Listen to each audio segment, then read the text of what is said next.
Bonjour, bonsoir, dépendamment de là où tu m'écoutes. C'est Déborah dans Causerie du jour. C'est quoi Causerie du jour? Il s'agit d'une séance d'échange chaque dimanche où des sujets seront débattus autour de la spiritualité et du développement personnel en utilisant des histoires inspirantes à la fois personnelles et génériques. À travers ces séances, mon objectif sera de t'aider à voir le meilleur qui est en toi, que tu prennes conscience du pouvoir de tes pensées, des mots que tu utilises. À partir d'aujourd'hui, je veux sincèrement que tu te vois sous un autre jour. Que tu cesses d'utiliser des mots rabaissants pour te définir, même si les autres ne voient pas ce que tu as à offrir. Moi, je te dis que tu as beaucoup de choses à offrir au monde, mais c'est à toi de le découvrir et le monde n'attend que toi. Pourquoi je fais ce travail? Pourquoi maintenant? D'une certaine manière, je peux dire que je me sens poussée à le faire comme si c'était un appel. Depuis toute petite, j'aimais jouer le rôle de conseillère. Et maintenant, de plus en plus, je reçois des synchronicités qui me poussent à utiliser ce talent naturel pour le bien de ma communauté. De plus, j'ai toujours des idées qui me viennent en tête et je me dis que si je partage ces idées, ça pourrait aider quelqu'un. On ne sait jamais, n'est-ce pas? Attention! Les conseils qui seront prodigués lors de ces séances ne sont pas tous applicables à tout le monde. Il appartiendra à tout un chacun de décider si c'est applicable à sa situation ou non. Aussi, donner des conseils ne signifie pas que je suis une personne parfaite. Comme tout le monde, je suis dans un processus d'apprentissage et d'amélioration continue de ma personne. Aussi, vous pouvez nous enrichir en apportant vos propres opinions, bien sûr, en toute bienveillance. Vous pouvez aussi proposer des sujets que vous trouvez intéressants et nous ferons de notre mieux pour vous éclairer dans la limite de nos connaissances et expériences. Merci encore de votre écoute.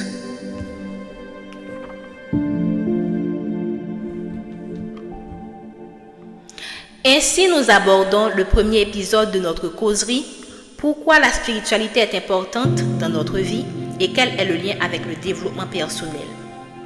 Mais avant tout, nous voulons vous rappeler de la partie créative de cette causerie à la fin et de ce fait, merci de rester avec nous jusqu'au bout.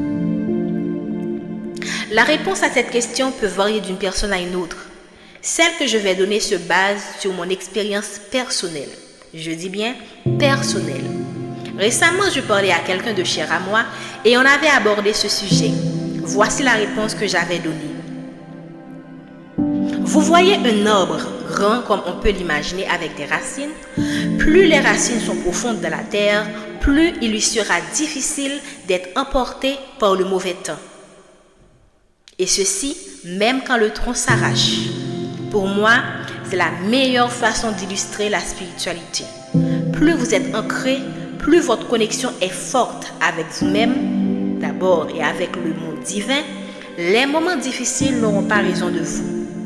Au contraire, vous allez vous en sortir encore plus forte ou fort et plus aguerri. Certes, il faut développer et maintenir cette connexion à tout moment, dans les bons comme dans les mauvais moments.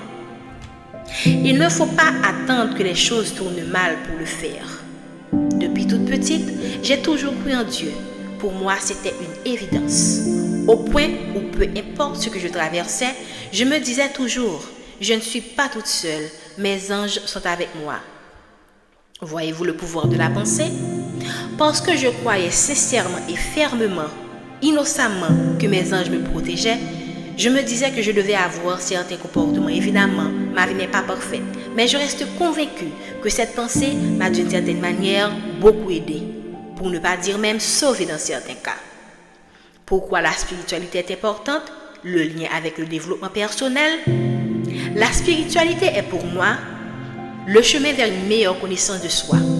Elle nous permet de mieux nous connaître, de nous rappeler de qui nous sommes, des êtres illimités avec beaucoup de potentiel et pourquoi nous sommes ici sur Terre. Et si nous nous égarons, prendre conscience de cette identité spirituelle peut nous sauver. Le lien avec le développement personnel. Si tu prends conscience de ta valeur et tant que personne au potentiel infini, naturellement, tu commences le cheminement vers le développement personnel. Attention, Je ne parle pas de la religion. Et d'ailleurs, toutes les religions sont la bienvenue sur ma chaîne, moyennant qu'on reste toujours dans la bienveillance. Pour moi, la religion, ou plutôt, la façon dont la religion nous est enseignée, nous invite à rester en dehors de nous, en acceptant des pensées, des idées pour conformer à certains règlements parfois figés et superficiels, et de ce fait qui peuvent nous écarter de notre vraie nature, de notre vrai moi, et de ce fait de notre plein potentiel. La spiritualité nous rapproche de cette nature véritable. La religion, pas nécessairement, mais cela, c'est une autre discussion. Bien sûr, cela reste et demeure ma propre opinion. Ici prend fin la première partie de cette séance. Si tu es encore avec moi, je te dis merci. Je vais maintenant passer à la partie créative comme annoncé. Et si tu te demandes, mais quel est le lien entre spiritualité et créativité, sachez que Dieu ne nous a pas envoyés sur terre pour rien. Il nous a tous dotés de dons et de talents d'une manière ou d'une autre, mais c'est à nous de découvrir ces talents et ces dons afin de les utiliser pour faire le bien sur terre et faire en sorte qu'à partir de notre créativité, la terre soit un paradis. Voici donc le lien entre créativité, spiritualité et développement personnel. Merci de votre écoute et je vous invite à admirer la réalisation d'un joli portrait de famille, courtoisie, Déborah Or.